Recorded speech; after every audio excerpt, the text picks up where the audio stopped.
ဝင်ပလွေကိုအော်သောကြီးပေါင်းသားတခါတုန်းကကျေးရွာငယ်လေးတစ်ရွာမှာကြီးပေါင်းသားလေးတစ်ယောက်နေထိုင်ခဲ့သည်နေ့တိုင်းသူ့တာဝန်ကရွာသားတွေရဲ့ကြီးတွေကိုတောင်ပေါ်သို့ခေါ်သွားပြီးမျက်စားစေဖို့ပဲဖြစ်သည်ဒါပေမဲ့ကြီးထိန်းတာကအရန်ပြင်းရပြီးတယောက်တည်းနေရလို့သူ့စိတ်ဝင်စားမှုကင်းမဲ့နေသည်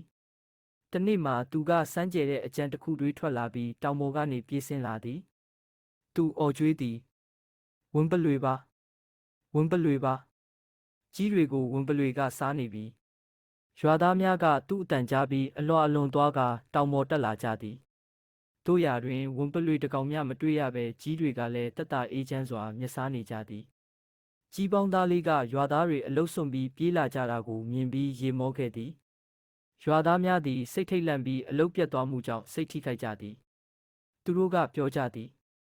အမှန်မဟုတ်ရင်ဝင်ပလွေမအော်နဲ့နောက်တစ်ခါတကယ်လိုက်တဲ့အခါဘယ်သူမှမယုံတော့ဘူးနော်နောက်ပိုင်းမှာလဲကြီးပေါင်းသားလေးကအဲ့ဒီလူတွေ့မြင်ရတဲ့အရာတာကိုမမေ့နိုင်ပဲထပ်မံ၍အတုအယောင်ပြုခဲ့သည်ဝင်ပလွေပါဝင်ပလွေပါဟုထပ်မံ၍အော်ကြွေးလိုက်သည်ရွာသားများကလွဲမားနေမယ်ထင်ပြီးထပ်မံလာကြတော့လဲနောက်ဆုံးတွင်သူ့စကားကိုမယုံတော့ကြသွားသည်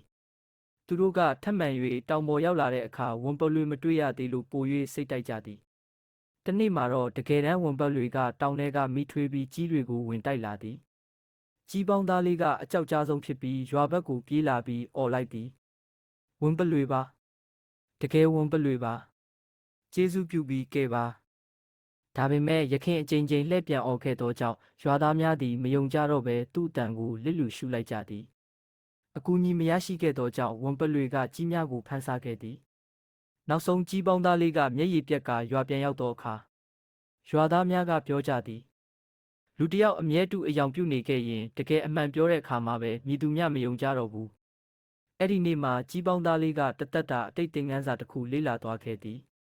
မူသားပြောသူကိုတကယ်အမှန်ပြောတဲ့အခါမှာတော့မြည်သူမျှမယုံကြဝင်ပလွေကိုအော်သောကြီးပေါင်းသားတခါတုန်းကကျေးရွာငယ်လေးတစ်ရွာမှာကြီးပေါင်းသားလေးတစ်ယောက်နေထိုင်ခဲ့သည်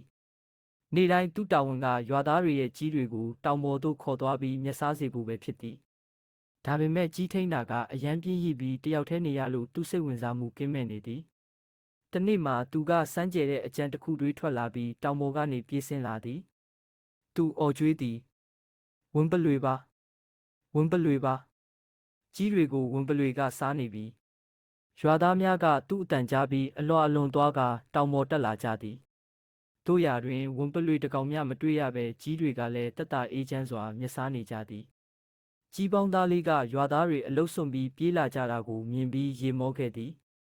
ရွာသားများသည်စိတ်ထိတ်လန့်ပြီးအလုပြတ်သွားမှုကြောင့်စိတ်ထိခိုက်ကြသည်သူတို့ကပြောကြသည်အမှန်မဟုတ်ရင်ဝင်ပလွေမအော်နဲ့နောက်တစ်ခါတကယ်လိုက်တဲ့အခါဘယ်သူမှမယုံတော့ဘူးနော်နောက်ပိုင်းမှာလဲကြီးပေါင်းသားလေးကအဲ့ဒီလူတွေ့မြင်ရတဲ့အရာတာကိုမမေ့နိုင်ပဲထပ်မံ၍အတုအယောင်ပြုခဲ့သည်ဝင်ပလွေပါဝင်ပလွေပါဟုထပ်မံ၍အော်ကြွေးလိုက်သည်ရွာသားများကလွဲမားနေမယ်ထင်ပြီးထပ်မံလာကြတော့လဲနောက်ဆုံးတွင်သူ့စကားကိုမယုံတော့ကြသွားသည်သူတို့ကထပ်မံ၍တောင်ပေါ်ရောက်လာတဲ့အခါဝင်ပလွေမတွေ့ရသေးလို့ပို၍စိတ်တိုက်ကြသည်တနေ့မှာတော့တကယ်တမ်းဝင်ပလွေကတောင်ထဲကမိထွေးပြီးကြီးတွေကိုဝင်တိုက်လာသည်ကြီးပေါင်းသားလေးကအကြောက်ကြားဆုံးဖြစ်ပြီးရွာဘက်ကိုပြေးလာပြီးအော်လိုက်သည်ဝင်ပလွေပါတကယ်ဝင်ပလွေပါကျေးဇူးပြုပြီးကဲပါဒါပေမဲ့ရခင်အကြိမ်ကြိမ်လှည့်ပြန်အော်ခဲ့သောကြောင့်ရွာသားများသည်မယုံကြတော့ဘဲသူ့အတန်ကိုလစ်လူရှုလိုက်ကြသည်အကူအညီမရရှိခဲ့သောကြောင့်ဝင်ပလွေကကြီးများကိုဖမ်းဆီးခဲ့သည်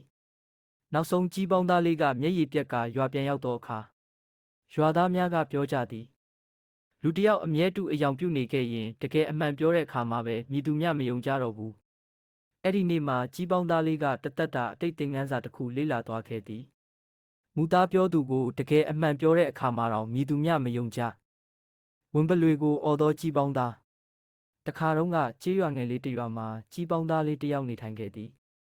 နေ့တိုင်းသူ့တာဝန်ကရွာသားတွေရဲ့ကြီးတွေကိုတောင်ပေါ်သို့ခေါ်သွားပြီးမျက်စားစေဖို့ပဲဖြစ်သည်ဒါပေမဲ့ကြီးထိန်းတာကအရန်ပြင်းရပြီးတယောက်တည်းနေရလို့သူ့စိတ်ဝင်စားမှုကင်းမဲ့နေသည်တနေ့မှာသူကစမ်းကြဲတဲ့အကြံတစ်ခုတွေးထွက်လာပြီးတောင်ပေါ်ကနေပြေးဆင်းလာသည်သူအော်ကြွေးသည်